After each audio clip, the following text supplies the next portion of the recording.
Hi, Sophie. Welcome to the Cosmic Heartist podcast. I am so happy to be recording with you right now. I would love if we could start with you introducing yourself and sharing with us what are your favorite things in the world. Ah, gorgeous. Hello. Thank you for having me. All right. So, to introduce myself, I am Sophie French and I work as a women's well-being coach, a master NLP coach and emotional healing practitioner, a poet, a writer, a singer, a creative, expressive artist. And one of my favorite things in the world um swimming, whether it's in the ocean, in a swimming pool, even being in the bath or a lake, just like being in water. um what else? A cup of tea in bed every single morning, something I love most in the world. And mm, and poetry, to write about what it is to be human and to exist in this weird and wonderful place. And yeah, to really utilize that to tap into my heart. And also laughter with friends that you know so well, and just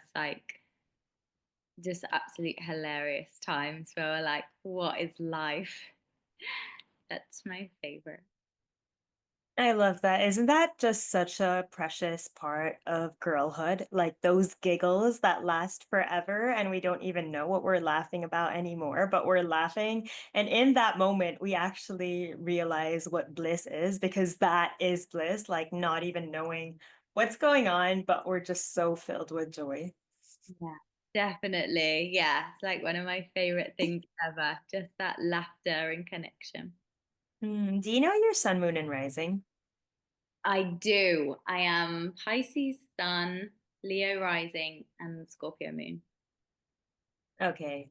Interesting. I love that. Makes so much sense that you said you love being in the water and around the water and just submerged in this magic. And I love asking everyone that's on the podcast their sun, moon, and rising because I think it's so beautiful to see the unfolding as we have the conversation that we're about to have and just to see all these different signs come in and play. So, something I want to start with is I know you're in Bali currently in order, I mean, to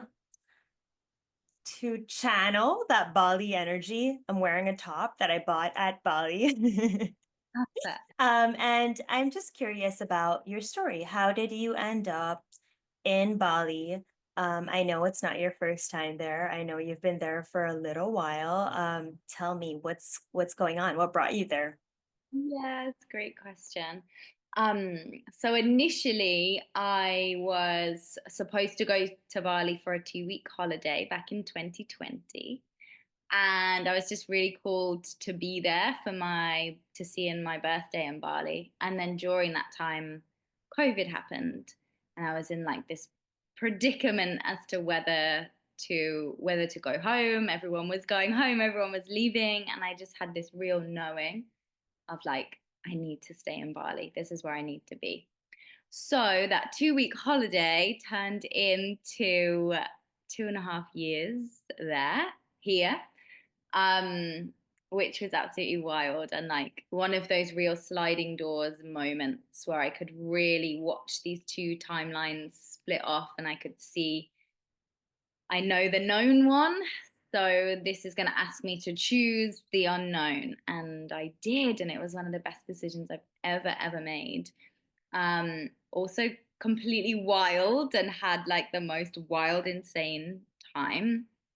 Um, and so this time I'm back in Bali for about 6 months to really mm, like close some loops and just like really be with the land, to be really thankful for this place and beautiful, like the spirit of Bali.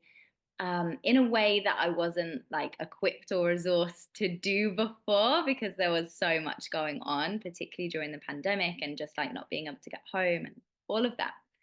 So yeah, this time has been like a real special time to to meet myself again here in a more resourced and like mature place. I love that. I know we wanted to talk about hearing and heeding the call for adventure. And so, what was that? What did it sound like in your heart when you got the call to go to Bali the first time? And then, what did it sound like the second time that you've come back to kind of complete these loops? Oh, what a beautiful question. It was really yeah, like a heart knowing of like you need to be in Bali. It just felt like a knowing, like a real call that I literally heard knocking on my heart. And I'd actually already booked to go on a retreat in Mexico. And I was like, I can't do both. So I lost the deposit on Mexico because the call to Bali was so strong. And I was like, that's where I need to be. Um, so yeah, just a real soul knowing. Also, the first time it asked of me to leave a really long term relationship, and it was one of those like, no, surely not. Surely that's not what I need to do. But it was a very deep knowing that I needed to make the next part of my journey alone and to really know myself in the world as just me. Um, and Bali just really called for me to do that and is the most like healing, incredible, soulful place. I couldn't have asked for a better mentor in becoming this version of myself. Um, so yeah, it was a very quiet call, but very, very clear both times. So let's say someone's listening to this and they're like, ooh, I have felt those calls before, and I've said no because I'm afraid or because I don't think that's what I want to do. How would you gently explain to them the importance of listening to this call? Oh, yeah. I would say, like, I understand the fear and I understand all the things, and when it doesn't make sense and when none of the logic is there, but that call is in you for a reason. And there's a saying in Bali which is never try, never know. And that's just the one that I listen to all the time of like, never try, never know. And also that you can't really get it wrong. Um, so yeah, to listen to it and also to trust the timing, because sometimes I've had things that come through and I've watched myself go like, I'm not listening. So like you can stop telling me this because nope, I'm doing it my own way, until eventually I'm like, I wish I'd have just listened. It would have been way easier had I just done that. So, but also just trusting that, like you're ready when you're ready. And it's also okay to have fear in along for the ride. It doesn't mean that you're going to, just because you hear the call, doesn't mean it's going to be like, yay, amazing. It will probably also be like, what am I doing? But those are the best, most exciting ones when you listen to that and follow it and you're like, okay, I'm doing it. Yeah. What are some of your favorite ways of befriending fear or like taking fear along for the ride? How do you converse with fear when it comes up? Hmm. I definitely talk to it and myself like a child. I really feel that safety is the thing that's required and wanted and being asked for most in those moments. And I also just really validate it. Like, of course, you're feeling scared. This is a scary thing. Of course, you're feeling this way. Anyone would feel afraid if they were doing this. And I really find that quite often the fear just wants to be acknowledged and noticed. I think so often in the past, we can like invalidate our fear, which just makes it louder. We're like, oh, I'm not allowed to be scared. Or if it's scary, then it must mean it's not for me to do. Or just shutting it down of like I'm being silly or anything else. And I actually think it's really valid. Like we have fear for a reason, keeps us alive, keeps us discerning. It's really, really helpful and healthy. So we do need it. And I think that by inviting it in and seeing it and being like, okay, let's do it scared, and noticing, yeah, or really accepting that there isn't going to come this place where things don't feel scary. Like most of the things that we truly deeply want are the things that most terrify us. So if we really want them, we're going to have to experience some fear around it and to just nourish ourselves through that. And yeah, the validation piece feels the biggest because once we listen to it and acknowledge it, it usually dissipates. Yeah.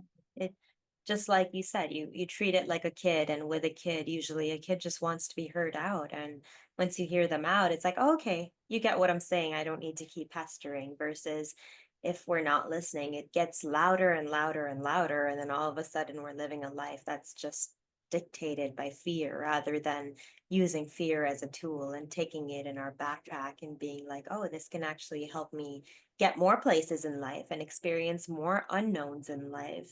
And actually, how precious is it to be able to experience the unknown, Mm. because we're able to add so much more texture and color and life into our perspectives, into our brains, into our minds.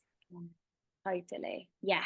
And I love you said that about the unknown because that's usually what it is, right? It's like, also, yeah, we're so scared of the unknown. And it's like, yeah, of course I'm scared. I haven't done it before. So, yeah, we can put so much pressure on ourselves to not be afraid of something or what question, why am I scared of this thing? Well, because you've never done it. You're going to be scared. That's okay. That's normal. Great. Let's give it a go. Yeah, helps it feel so much better. So you said you are an NLP practitioner. How do you feel like that helps? Or for anybody that's listening, that's like, what is NLP? Can you share with us a little bit about what it is and how it works and the magic of it? For sure. Yes. So NLP stands for Neuro Linguistic Programming. And this is essentially how our brains and our subconscious mind is wired. So it's based on the premise that everything we experience in our lives and in our realities now is based on what was imprinted within us when we were children, mostly in our childhoods. It can also relate to like past lives or what we came here to experience. But generally, it's about who we are now and why we behave certain ways, why we keep having certain experiences. And so NLP work is essentially about working with the subconscious mind to rewire our thoughts, our beliefs, our patterns, our behaviors, our habits, understand where they came from, understand why they're operating and what we can do to change them so that we don't keep seeing the same things perpetuate themselves. We don't keep holding ourselves back because of this time when we were little that we were told we were stupid or we were felt really embarrassed in a classroom or we're really shouted at for putting ourselves out there. Essentially, everything, every wounding experience, event, memory is stored in our bodies and in our subconscious. And so, the beauty of NLP is that we have tools to go into the subconscious to understand what we didn't understand as children, what we can't possibly process. And so, we just take it on as I must be bad, wrong, dangerous, don't do that again. It helps us now to understand that, to shift it in our subconscious so that we can feel more at ease, more confident in ourselves, in our bodies, and ultimately to pursue the things that we want to do, the life we want to experience, who we want to be in the world. Yeah, so incredible. I love it. I think that's really cool because I feel like, I mean, I kind of know for a fact that words are spells, and the words that we use truly, truly define us and define the experiences that we have. And I'm thinking about something that we wanted to talk about, which is breaking free from our cages and noticing the ways that we carry them with us. And I'm feeling like I'm just thinking about what are these cages? And the first thing that comes to mind is it's our beliefs and it's the words that we're using. And something like NLP gives us a tool to kind of change the words that we're using so that we can befriend them more. Because I'm a big advocate of redefining words. Mm. Um, because I mean, we can't live our whole lives based on words that have been created and then defined by other people just because they're in a dictionary. I think it's so important to take those words, yes, read the dictionary meaning, but then eventually like sit with the word and get our own vibration of the word. Does it empower us? Does it take away from us? And if it takes away from us, how can we replace it with a word that's better? But what do you think are these cages, and how do you think we're going to be able to break free from these cages that we're constantly putting ourselves in? I feel like as women, because we're programmed to kind of stay in this box, do this one thing, be consistent with this one thing. If you're doing too many things, people are not going to know what you're doing.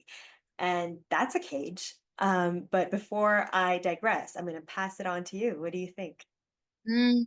Yes, I love that. Yeah. I That's exactly it. We're conditioned with our cages, and we all have our own flavor of what our specific cage is that comes from our conditioning, which is ultimately passed down to us. It's borrowed. It's a borrowed cage. All of our beliefs are borrowed unless they are investigated. We can see, oh, this is not mine. This is what I've been taught to believe about myself. But once we start questioning it, it's like, oh, that might not actually be true. And once we can change it, we can, like, it's like these keys that we get to unlock the cage and be like, ah, I can see this differently. I can experience this differently. And yeah, really, I guess it really depends. Everything that we experience depends on what we're saying to ourselves about ourselves and the lens with which we're seeing the world through. And that's based on what we've been taught to believe about the world and about ourselves. So when we can change that lens, it means we see things differently, and it means we're more open to different opportunities. But ultimately, that again has to come from us feeling safe within ourselves, within our own skin, that we've got our own backs. Because if we don't feel that way, it's much easier to stay in a cage, even when we know we're in it. If it meets our basic needs, our basic emotional needs of love and belonging, of security, of certainty, of which can come from consistency and doing things the same way, if it's meeting those needs, it's really hard to break out of that, because that's all we've ever wanted as children. That's how we come into the world, wanting these needs to be met. So no matter how we can get them met, we will do that. And often that's how we find ourselves in cages we don't want to be in, until we decide, there's a different way of living, there's a different way of being. And sometimes that can take one meeting with a person or seeing someone doing something a different way and thinking, I'd love to do that. And then comes the discovery of, like, well, then what's holding me back from doing that? And that's ultimately where we find out, what cage am I in? And yeah, it just sort of comes through that often we can go on. I know I've certainly been on a bit of a quest to break out of all of the cages and to be all of the things, but actually just gets a bit overwhelming if I'm constantly breaking out of cages. Some of my cages are kind of nice for now. I like it. And I'll be ready to break that cage when I'm ready. It really depends on our own unique knowing of what do I want my life to look like? What could it look like? What's my soul calling me to do? And then using that as the path to like, right, what cage am I in then that's stopping me from being there? And just focusing on that, focusing on breaking out of that and finding the people that are already doing those things that can give you the keys. Yeah. This makes me think about how what if what if someone is not in a cage but feels like they are in a cage because of all the exposure we're getting today on social media? And so someone's living their lives, totally happy with their lives, but then logs on and sees someone like at the Eiffel Tower and is like, "Oh no, I'm in a cage." Is it a perceived cage? Like what's how what do you have to say about that? Yeah, that's such a good question. Such a good question because and it springs to mind. I remember working with a client where she would be saying, like, I really want to be going on this to this skiing trip and I want to do this and I want to do this. And when we really got down to it, she was like, I don't even like skiing. I've just seen someone like one of my friends going skiing and I don't really want to go, but I feel like I should. What I really want is a beautiful, bright kitchen of my own that I just love. And I want a dog and a cat and to live in my beautiful house. And it's like, okay, great. Then you don't need to be annoyed that you're not going skiing because you don't even want to be going skiing. You're not in a skiing cage. You don't want to go. So ultimately, I think we can get so distracted with what everyone else is doing and then thinking we should be doing that. And maybe I want to be speaking on stages in front of thousands of people. And some people are just like, I don't. I absolutely couldn't think of anything worse. Um, so yeah, I think that's a great question to really keep coming back to what is our unique soul want? What do we truly actually want? What are we happy with? And that can be a little flower and vegetable patch in our own garden. But yeah, it just depends on what is our soul craving and can we be brave enough to ask and listen and follow that rather than being in the cage of other people's desires. That's so real. Being in the cage of other people's desires and of other people's thoughts and of other people's worlds. Mhm. Like I feel like anyone that's grown up in a community that's pretty small and tight knows this feeling of like, what are people going to say? What are people going to think? I can't do that. How could I do that? People in my community just do this and this. But I want to do this, like this, rather than this and this. And it's, it's, I feel like it brings up such big imposter syndrome for a lot of people because then it's like, oh, but I grew up with this cage and Yeah. this cage, and I want to break out of these cages and like create this life. But even when we're creating this like big life, there are remnants of the cage, like how you were saying, we kind of end up carrying the cages with us. So let's say we've been able to accomplish this big thing, but then we still kind of feel like there are these like maybe not the whole cage, but just some wires are kind of still there, and we have the key, but somehow we're just choosing to stay in there. Um, what would you say then? What can we do to kind of, reshape the wires that are holding the cage so that instead of wires, they're actually beautiful gems that we've received from being in the cage? Because I feel like every cage um, requires something beautiful of us, requires some strength of us, just like, how for gems to be produced, it takes a lot of like alchemy and pain and heat. And yeah. Mm, yeah. Great question. I what immediately comes to mind is us being really proactive and taking our power back in what we're choosing. And what I mean by that is it depends on our perception. So we can look at something and think it means we're in a cage. But if we decide, actually, I'm choosing this, and ultimately, if what we're not changing, we're choosing, it puts us back in that position of, I'm choosing this until I choose something else.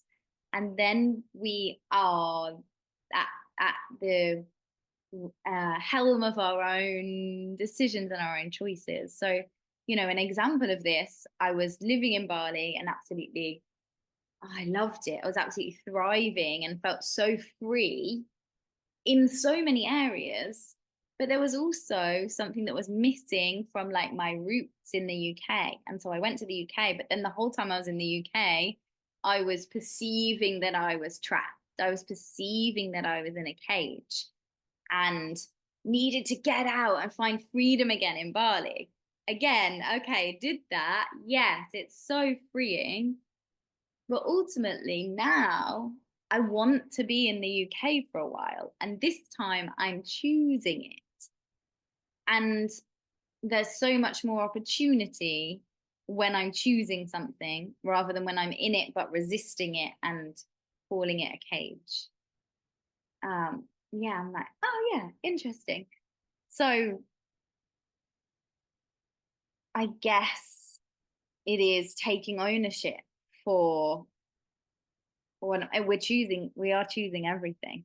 If we, yeah, whatever we're not changing, we're choosing. So to actually, there's so much relief in that rather than feeling like a prisoner of something. What if we like it? And I also remember, this feels relevant. I also remember just before coming to Bali feeling like a prisoner. And you know how you feel, how you hear people that are in prison, they like get the key to leave. And then they're like, I don't know what to do out here. This doesn't feel like freedom. This feels really stressful. I want to go back to what I know. And they want to be back in their cage because that's what feels safe and comfortable and familiar. They're they're still choosing it. To other people, it might not look as though they are, but actively they're like, this feels good for me right now, and I'm gonna stay here for a minute because that I don't know it. And I think there's really something to be said for that, that it's also okay for that to be the case sometimes, as long as you know you're choosing it, can make all the difference.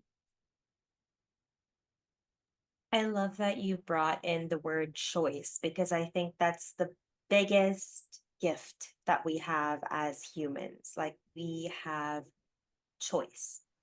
We are able to decide, do we want to do this or do we want to do this? And even when we think that we don't have a choice, we have a choice because there are always going to be two or more potential outcomes. It's a dual planet. There will always be options. And if we're passive about it, even that is a choice because we're choosing to be passive about it. And I love the story that you shared because it's making me think about how, like my journey, I lived in the Philippines, went to study in the States, came back here, felt trapped here because I had changed and gotten to know, so much more of myself. It wasn't even about the country that I was in. It was just more about how I got to know different versions of myself because I had to do different things. And for so long, it was like, I want to live somewhere else. I want to live somewhere else. I want to live somewhere else. Until I started being like, wait, what if I put all that energy towards making my life here better? What if instead of being like, I want to live somewhere else, I want to move somewhere else, I'm like channeling that energy into where I am right now. And like you said, instead of resisting it, being like, wait, I'm here. How can I open up deeper to what being here has to teach me? Because sure, maybe someday I'll move away, but right now I know based on my choices and based on what I want to accomplish in life that this is where I am meant to be. And also, I think there is this it's like I went on a trip with my husband to Vietnam. We went on a, I want to say, 12-day trip. And after that trip, I was so excited to come back here, to come back home and to be comfortable, like you were saying, like to be where I know where things are and know like that I can do my work and know that I know how to handle the temperature, something as silly as that. But I feel Oh, like sometimes it takes getting out for just a little while to realize, wait, actually, I love where I am. yeah, totally. Yeah. And I think it's so beautiful in how we do that as humans, that we ultimately want something different than what we were originally like given. It's like, no, I don't want to be here. I want to be somewhere else and really go for that, which is great. But a lot of us ultimately, I know for me, I'm like coming full circle a bit and I'm like, oh, but I would never have known that if I hadn't have done the journey. It's like the heroine's journey, right? She goes on a quest and has to go through trials and tribulations and see the world, ultimately to come back to where she started completely new, but with all this wisdom and all these lessons and as a new version of herself. And then she starts off on the next adventure. And yeah, I essentially see it in that way, that we're always coming full circle anyway. And sometimes I can be like, oh, I was already there. Could I not have just stayed and done what I knew I wanted to do? And it's like, well, no, perhaps you needed to be away again to really ground it in. And this time to then have all of my energy back because I've not left any of it anywhere. I'm not still like, I wonder what it would be like. Is that different? And I can, like you say, harness all that energy now to be like, right, now I can fully choose this because that part of me has been made complete and it can come with me into this next journey, which wasn't able to happen before. So again, it feels like, yeah, trusting the timing and trusting our knowings. Yeah, that we have chosen what we've chosen. Yeah, you talking about the heroine's journey makes me think of the tarot and the major arcana of the tarot and how it's just, I want to say 21, 22 cards of like just repeating and repeating. We always start at the Fool. So we always start like with this fresh new journey where we don't really know anything and we're like ready to take the leap because we know we have the tools.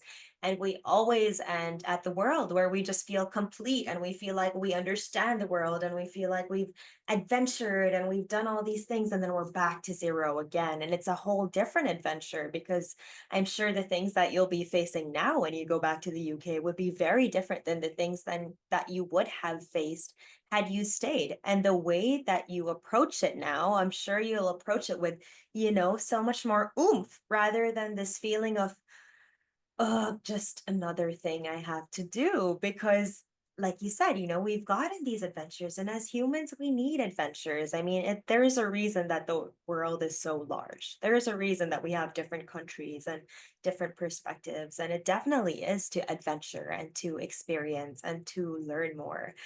But it's also this, I don't know, I feel like in today's world, it's like nothing is enough anymore. And so it's like, how can we come back to no, for me, this is enough. And maybe not forever, but for now, this is enough. And I think once we start, ooh, I feel my tummy like gurgling as I say that, because once we think like this is enough, I think by extension, we think I am enough Yeah. because I feel that what I have is enough. And it's so rare, again, like with social media and with, I mean, not even just social media, but every kind of media getting louder and louder. It's so much easier to feel like nothing is enough anymore and we need more and we need to be in more places and we need to be helping more people and we need to be paying attention to more of the news and just like it's emotional overwhelm. And so just to come back to our bodies, to detox for a bit, to delete social media for a bit, to stop watching media for a bit. and to come back and be like, wait, but what does enough feel like for me? Because again, like maybe we don't want to associate with this word enough because of the definition that we know of the word enough. But what if we defined it in a way that enough means safe, enough means nurtured, enough means I'm exactly where I'm meant to be right now? Then how different would our lives be? How much more can we actually attract and create in a way that's flowy rather than in a way that's just so prickly? Totally, totally. Yes, there's so much beauty to be found in being where your feet are and just being like, right, I'm here. And it reminds me of a poem that I wrote, which is called "All of the Versions of Me I Want to Get to Be." So it's like this frenzied, I want to do this and I want to do this. You know, like the things that we do want to do. I want to travel here and I want to go here and I want to meet this person and have this experience. And then ultimately, I remember being like, "Whew, but right now, what's right in front of me?" And just appreciating my candle and my cup of tea and the way I was watching the wind go. And that feeling was so special to me. And as a person who can get very like, well, if anything's possible, then let's do this and let's create this and let's go here. Cool. But ultimately, if you've not got the basics, if you can't be really super grateful for like what's right here, right now, then nothing is ever going to be enough. And I think that is the key that unlocks any of our next levels anyway, is feeling grateful for what we have right now, really being present with that. And then the more we do that, it's like new level unlocked. Then this is available. Ah, amazing. Cool. Um, it's definitely something I've found. Yeah, it can happen right where we are. We don't have to travel to the other side of the world to find it, although sometimes we do. Sometimes we do because it's only across the world that you may be able to hear languages that you hear in the other side of the world or experience traditions. Like I remember watching your story when you said that in Bali there is one day of what did you say? Like no electricity and complete silence. And I mean, I don't think that exists in the UK where it's just like completely silent for one day. Yeah. So like to be able to experience that again, like I'm sure you're just able to dig just so many gems from within yourself. And then you go back and you just have this whole new appreciation for just life there. And you brought up a poem, and I love that you did that because I really wanted to transition into asking you about your book. I know you wrote a book, Her, and I would love to hear more about it. Where were you when you wrote the book? What kind of poems are in there? How did the poems come through? How did you go about publishing? I think in my last episode, I was talking with Angelica about how it's so cool to be an artist in today's day and age because there are so many ways to share our art. But oftentimes, I feel a lot of people get overwhelmed again because there are so many options. So I think it's so cool to talk about the process of how did it come to you? How did you go about it? So share with us your journey in publishing. Oh, yeah. Yeah. So I started writing. I mean, I've been a writer for forever since I was little, but um, the older I got, the more I was just really focused on work and wasn't really utilizing my creative spirit. And so when I was in Bali, I was going through like real deep grief that I suppose for once during lockdown in Bali, with no one that I knew around me, it was like probably the first time I'd ever had the chance to really sit with grief and to really feel like I had to stop and be still and listen and feel the depths of things I'd been running from for years. And it was in that place that I really met grief, but also found the gold in that. And this is when I started writing, and poems were just coming through. It was like I guess it was like a channel. It was just happening, and I was just writing, letting it out. it was how I processed like a lot of what was going on at the time. They were just coming through and it felt really soulful, really deep, really true. It was a voice I hadn't heard or tapped into for a really long time. So it was really special. And I had no intention for it to ever be a book. I was like, there's no way. Like, not me. I'm just writing them just because. But by the time there was like 3 years that I was writing, and I had all of these poems. And by the time I made it back to the UK, I just started in Poems and Power and in her membership. And it really just made me be like, huh, this could be something. It's something I've mentioned before. Maybe I could do it too.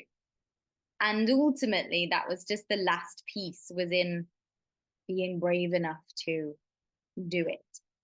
So I just put them all together. I had someone to like format it and put them because that was the main thing that was holding me back from doing it. I was like, this seems like a big task that I'm never going to do. So I need to invest in someone who's going to help me out. Um, and then I knew it was going to be published. So I started practicing in like speaking it out loud just to build my confidence, speaking on stages, sharing it at open mics.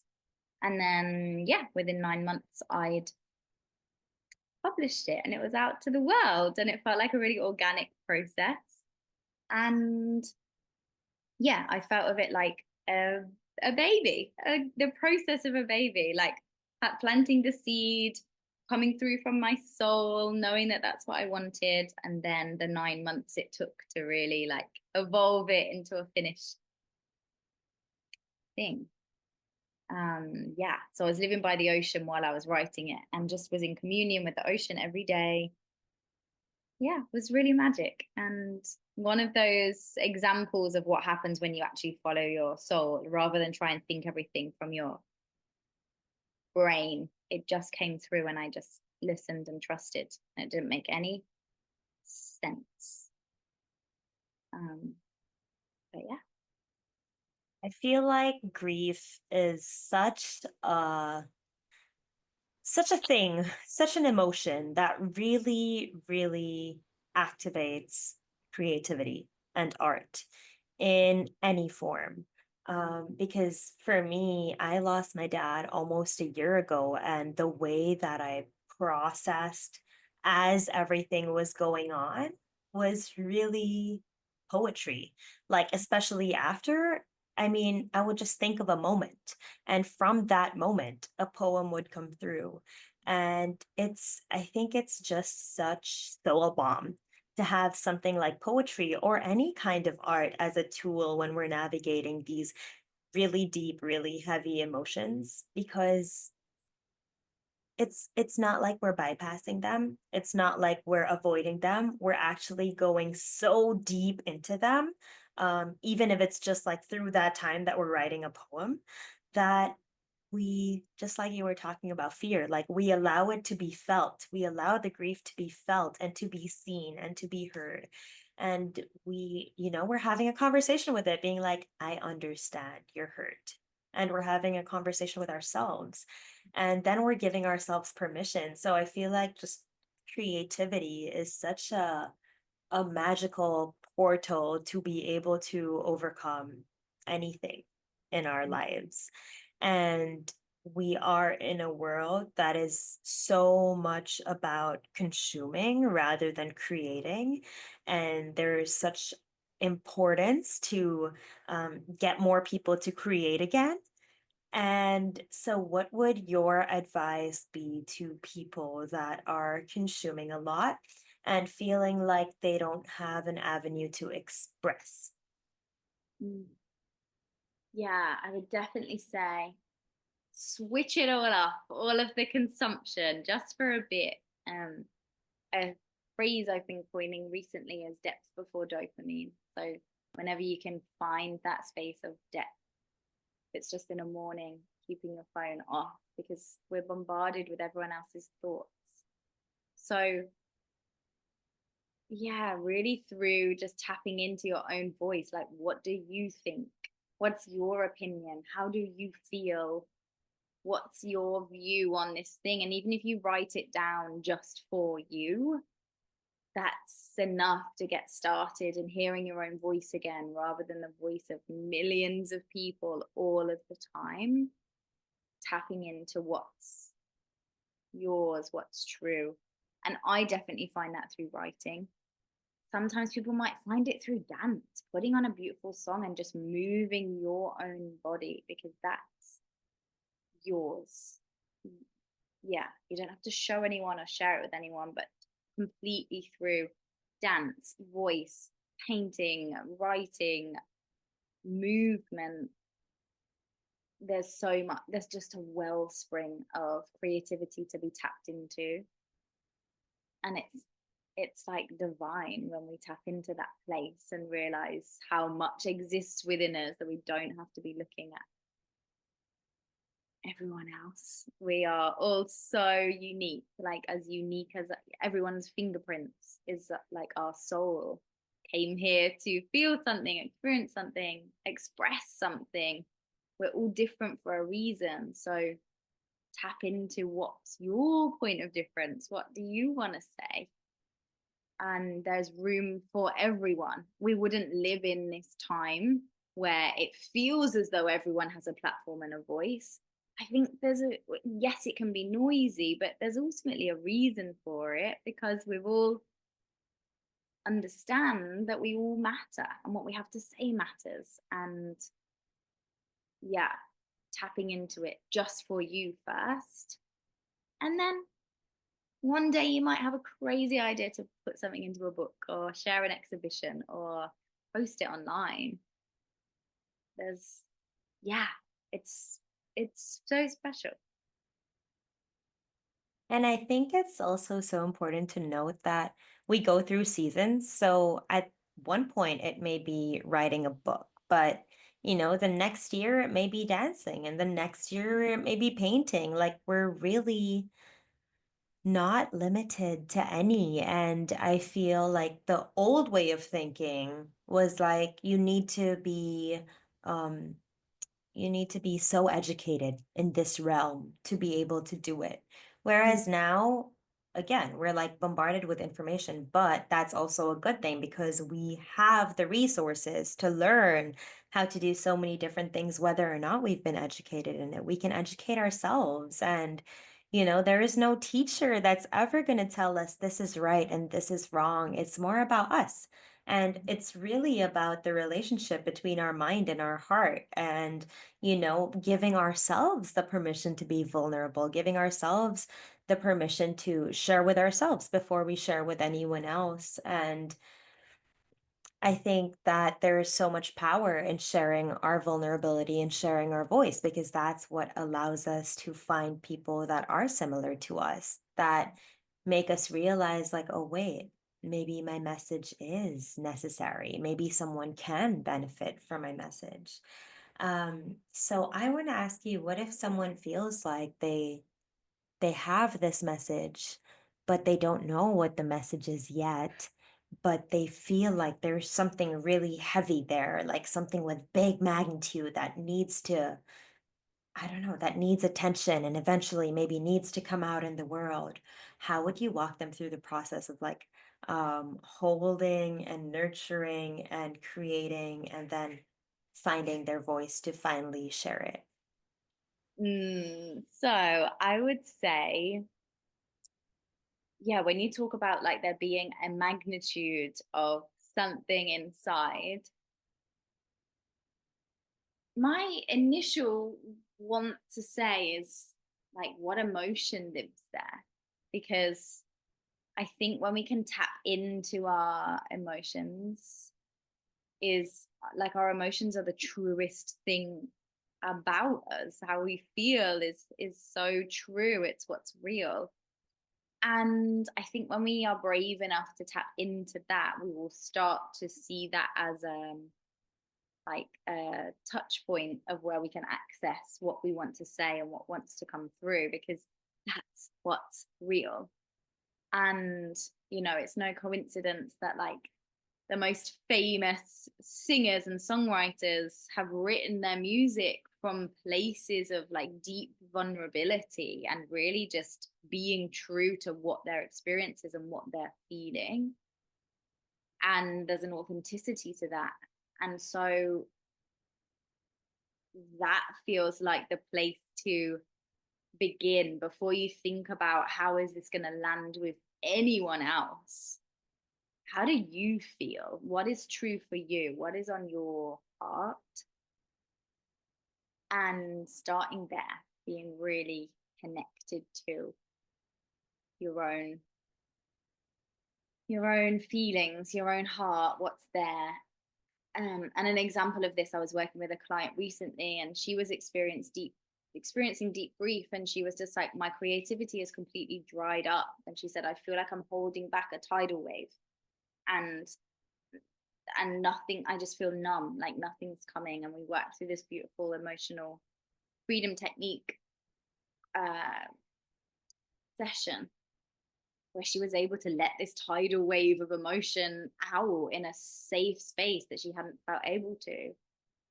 And behind that, of course, was her creativity and was her expression. But in holding everything back and holding everything in, we can't really get there.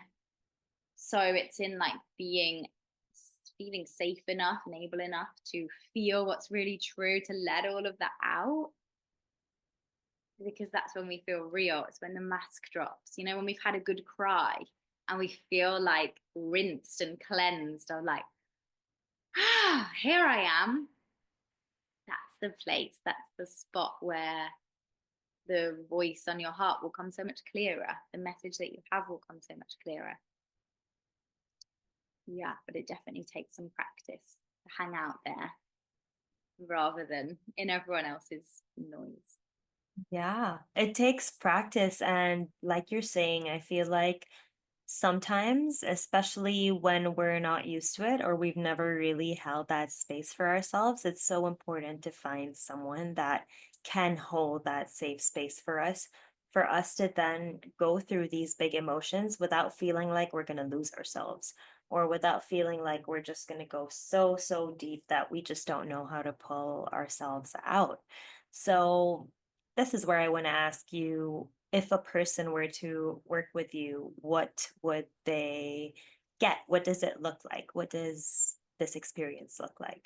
Yeah, great question.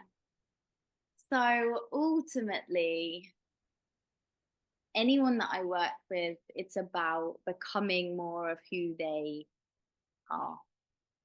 And that's about peeling back the layers, feeling those big emotions that they perhaps haven't felt able to feel, dropping the masks of who the world has told them they needed to be, ridding their conditioning, and ultimately so that they can feel more themselves, more in tune with themselves, more in listening with their intuition, more follow, like braver to follow their own path rather than listening to what everyone else is saying, and ultimately coming back to like backing themselves and trusting themselves on their own path. And we do this through a variety of ways. A lot of the time, there is deep grief to be felt. There are memories and events to be peeled away, to be released from the unconscious, to see, you know, to feel even brave enough to tap into our voice. And we use a lot of like creative expression tools, practices. I use a lot of mirror work where we really build trust and connection with ourselves. And yeah, ultimately walk in as one woman and leave as like more of yourself than I'm going to say more of yourself than you've ever felt before. You're just so much more deeply connected to who you are, ready to take on the next piece of your journey, feeling supported and held and guided. Because I think that's something for so many women.